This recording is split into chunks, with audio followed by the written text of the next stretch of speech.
I wanted to talk about something today, and it's more so how, millennials or Gen Z start actually feeling behind in life, despite them actually probably doing well. And with that, I want to start off by saying the economy that we live in right now is not the best to be living in. We're at a point where inflation is so high where, we were, a little bit ago, we were spending like around $2 on gas. And then from the war that just happened, gas jumped up like a whole nother like up to another dollar. And just that add up over time actually comes out to a lot. And it's like small things like that end up bleeding you dry. And so when it comes to like, the gas situation, insurance too, because that's just a whole nother level.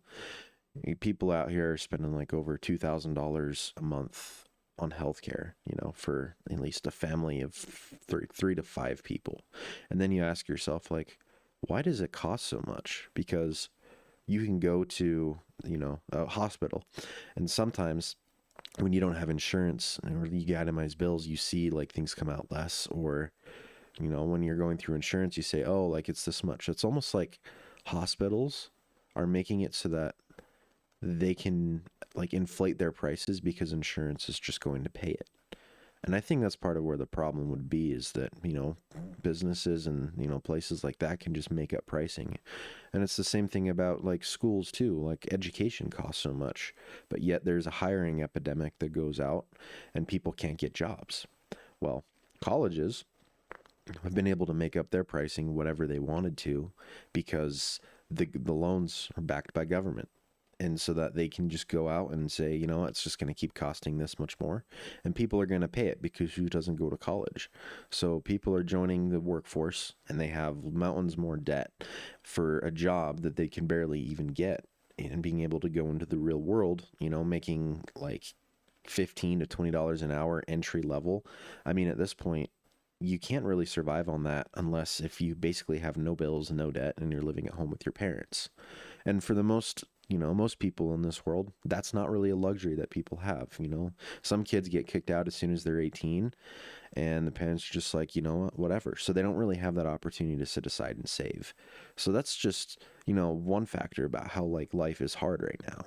And for me, I'm fortunate because, I, grew up and my parents were really, nice and let us stay. And I'm married now, and me and my wife live with her mom. And it's one way to save money because I'm trying to get my career off the ground, and it's kind of getting a slow start, and she's getting hers off there. But we have minimal bills, but yet we still have really a big overhead, considering like we have car insurance, we have a little bit of rent that we have to pay. It's not nearly what's like going around in the world right now, but I would say we're in a very fortunate situation. And so that just kind of makes it very hard to go. And that's also like one of the things that I wanted to talk about as well, was like basically right now with the hiring epidemic, where we're seen as the lazy generation or the generation that doesn't want to work. I say it's false. I'd say we're probably one of the hardest working generations out there.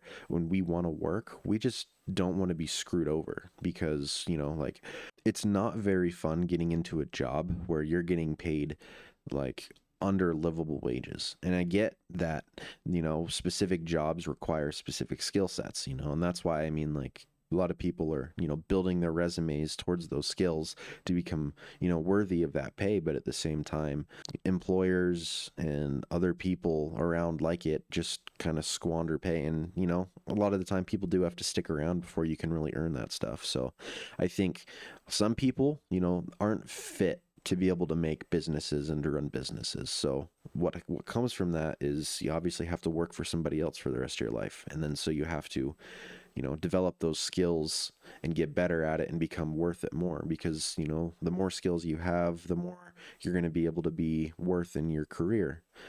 But an interesting point that I heard when I was reading the book Rich Dad Poor Dad is the fact that if you specialize in something and continue to specialize in that for your whole life, that makes you less viable to be able to do anything else other than that. So that basically locks you into one career. And then if something happens to you in that career, there isn't very much like skilled trade that can be transferred over into another career. So you're basically trying to look for the same job somewhere else, and who knows if you'll even be able to get it. So that's why it's like it's very important that you develop skills that are, interchangeable, and like learning how to sell something or selling yourself, like sales. It's very important. For me, I'm starting up my own construction business, and that has taken me a long time to even be able to get to.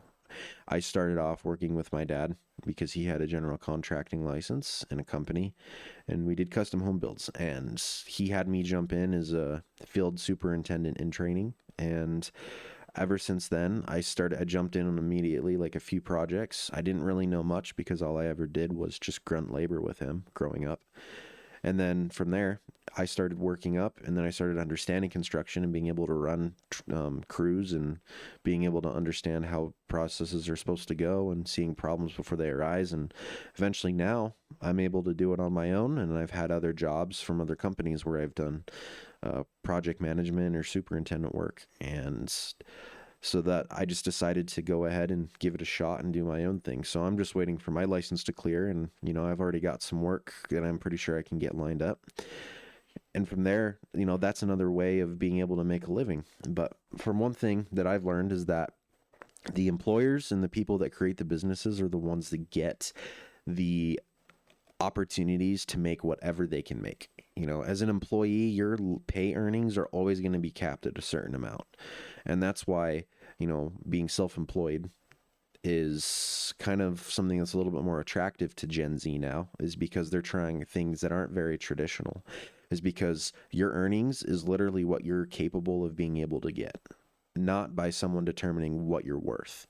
So that's why I think a lot of people are moving towards going to being entrepreneurs, because there's an actual capability for that. And honestly, the risk of, not bringing in much and being in control of your life and all the other perks of being self-employed is a lot better than the risk of being controlled by someone who controls when you can clock out, when you can take a vacation, and when or how good you're doing your job. And then if if numbers go down, then layoffs start happening, and then you could unfortunately be that. So I think that's part of the reason why a lot of people are shifting towards wanting to do other things outside of traditional employment. And I think it's it's a great thing, but also at the same time it's a good thing to understand that some people have weaknesses, and weaknesses could mean that you're not able and fit to run a business, because it is a lot of effort and a lot of paperwork and all the things that go in towards running a business. I mean, like, I could get into it, but it's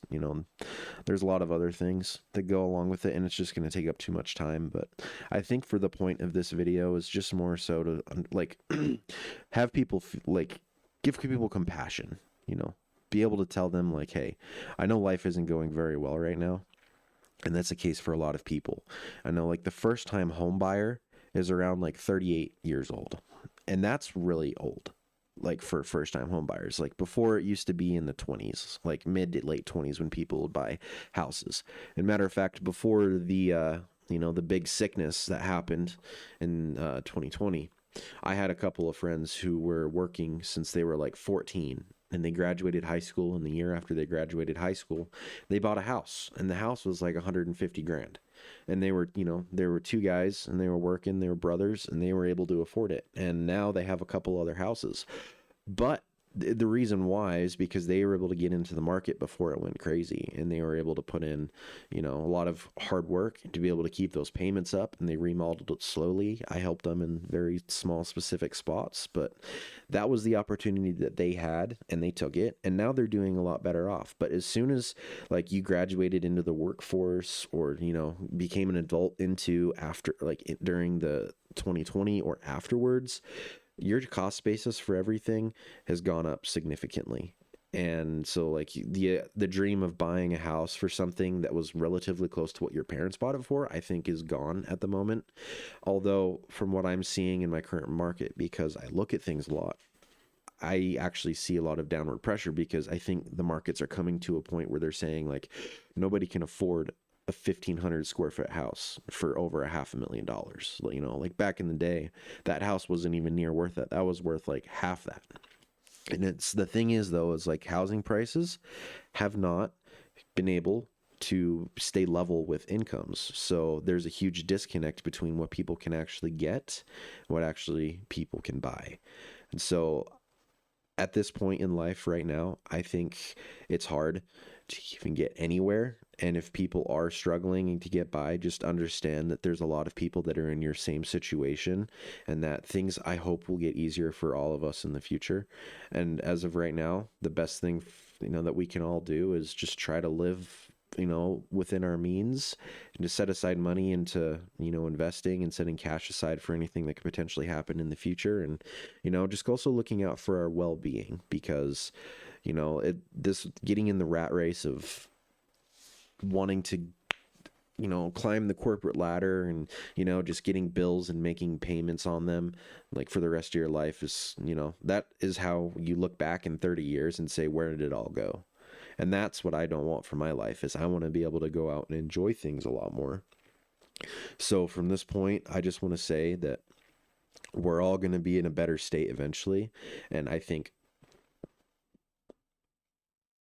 the markets and everything else will maybe catch up, and maybe we might get to a point of relief sometime. I'm just hoping that's where we get to, because I want, obviously, growth and prosperity to our, the citizens of our country, and, our friends and family. And just with that, just remember that you might feel behind in life, and that there's a lot of people that feel the same way. And that's okay, because it's truth. That is what's happening. But we need to just start focusing more on the things that we enjoy, and just cutting back on like the depressing life of just making payments, and that's it, because there's definitely more to life than just that.